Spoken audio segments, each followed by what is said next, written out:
जय श्री कृष्ण।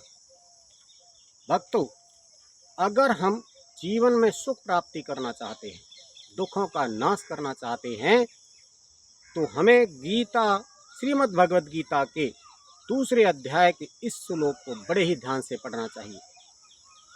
श्लोक है, नेहाभिक्रमनाशोऽस्ति प्रत्यवायो न वेद्यते स्वल्पमप्यस्य धर्मस्य त्रायते महतो भयात्।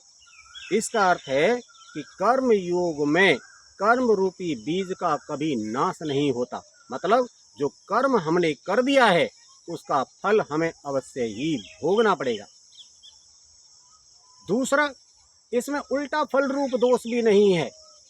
मतलब जैसा कर्म हमने किया है वैसा ही फल हमें मिलेगा, विपरीत नहीं मिलेगा। अच्छा कर्म करने से अच्छा फल मिलेगा, बुरा कर्म करने से बुरा फल मिलेगा। अगर हम बबूल का पेड़ लगाएंगे तो कांटे मिलेंगे और आम का पेड़ लगाएंगे तो आम मिलेंगे। तुलसीदास जी ने भी इसी से संबंधित एक बात कही है,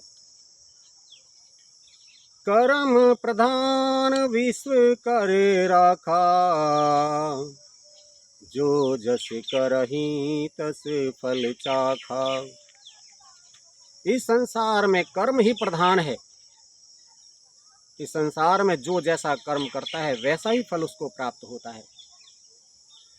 कहने का भाव ये है कि अगर हम सुख चाहते हैं तो वो भी हमारे ऊपर निर्भर है, उसका बीज भी हम ही बोते हैं। और अगर हम दुखों का नाश चाहते हैं तो वो भी हमारे ऊपर निर्भर है, वो भी हमें ही काटना पड़ता है।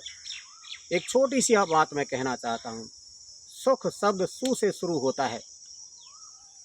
तो ऐसे कर्मों, ऐसी चीज़ों को आप जीवन में लाइए जो सु से शुरू हों। सुविचार, सुकर्म, शुवानी, सदाचार, इस तरह की चीज़ों को अगर आप अपने जीवन में लाएंगे, रोपेंगे, तो निश्चित रूप से आपको सुख रूप ही फल ही प्राप्त होगा। दुख दू से शुरू होता है, तो ऐसी ऐसी चीज़ें जो दू से शुरू होती हैं उन्हें अपने जीवन से हटा दो, आपका दुख नष्ट हो जाएगा। जैसे दुर्वचन, दुर्विचार, दुष्विचार, दुष्कर्म, जितनी भी दू से चीज़ें शुरू होती हैं उन सबको जीवन से हटा दीजिए, आपके दुखों का नाश हो जाएगा।